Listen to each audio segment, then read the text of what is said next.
நீங்கள் ஹைவேல பே பண்ணுற டோல் உண்மையான டோலா நீ என்னைக்காவது செக் பண்ணி பார்த்துருக்கீங்களா? இல்லை அதை நான் ஏன் கேட்குறேன்னு உண்மையான நடந்த ஸ்டோரியை வச்சு சொல்கிறேன். நீங்கள் என்னை ஃபாலோ பண்ணிட்டு இந்த கதையை கண்டினியூ பண்ணுங்கள். ஃபாலோ பண்ணிட்டீங்களா? நம்பலாமா? ஓகே. குஜராத்தில் 2 ஃப்ரெண்ட்ஸ் சேர்ந்து செம்ம கிரிமினலாக ஒரு ஐடியா வச்சுருக்கானுங்க. என்ன பண்ணானுங்கன்னா, குஜராத் நேஷனல் ஹைவேல போயிட்டு இருந்த வண்டியெல்லாம் பிளாக் பண்ணி அதை ஒட்னாப்பில் இருந்த ஒரு வில்லேஜ் சைடு வழியாக போகிற மாதிரி பண்ணிட்டாங்க. அதுக்கு நீட்டாக ரோடும் ஹைவேஸ் மாதிரி போட்டு சூப்பராக மெயின்டைன் பண்ண ஆரம்பிச்சிட்டாங்க.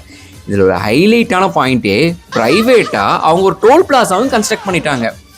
இதில் மெயின் டோலில் வாங்கிட்டு இருந்த அமௌண்ட்டை விட இவங்களோட டோலில் ரொம்பவே அமௌண்ட்டு கம்மியாகவே இருந்திருக்கு. அதனால் லாரி டிரைவர்ஸ்லேருந்து ரெகுலராக அந்த வழியில் போயிட்டு இருந்த எல்லாருமே இவங்க டோல்லே யூஸ் பண்ண ஆரம்பிச்சிட்டாங்க. கம்மியாக இருக்கே அமௌண்ட்டு, நம்ம மக்கள் என்ன இலவசமாக கொடுத்தாலும் கம்மியாக கொடுத்தாலும் அந்த வழியாக தானே போக ஆரம்பிப்பாங்க, அதை தான் யூஸ் பண்ண ஆரம்பிப்பாங்க. அஃப்கோர்ஸ் அதை தான் யூஸ் பண்ண ஆரம்பிச்சிருக்காங்க. ஒரு நாள் இல்லை, 2 நாள் இல்லை, 1.5 வருஷமாக இந்த பிஸ்னஸை நல்லபடியாக நடத்தி 75 கோடிங்க செம்மையாக லாபம் சம்பாரிச்சிருக்கானுங்க. நம்ம கவர்மெண்ட் ஒரு 1.5 வருஷம் கழிச்சு ஏதோ ஆடிட் பண்ணுறப்ப என்ன இந்த ஐவிஎஸ்ல அமௌண்ட் ரொம்ப கம்மியாக வருது, என்ன ஏதுன்னு போய் செக் பண்ணி பார்க்குறப்ப தான் தெரியுது இப்படி ப்ரைவேட்டாக ஒரு ஸ்கேம் பண்ணி ஒரு டோல் பிளாஸாவை நடத்திட்டு இருக்காங்கன்னு தெரிய வந்துச்சு. எப்போ? 1.5 வருஷம் கழிச்சு தான் இந்த கவர்மெண்ட் கண்டுபிடிச்சிருக்கு. சரி, நீங்கள் இந்த ரீல் உங்கள் ஃப்ரெண்ட்ஸ் அண்ட் ஃபேமிலிஸ் யாரெல்லாம் ரெகுலராக ட்ராவல் பண்ணிட்டு இருக்காங்களோ அவங்களுக்கு ஷேர் பண்ணி, தம்பி நீ பே பண்ணுற டோல் ஒரிஜினல் டோலா இல்லையான்னு தெரிஞ்சுட்டு பே பண்ணுப்பான்னு சொல்லுங்கள்.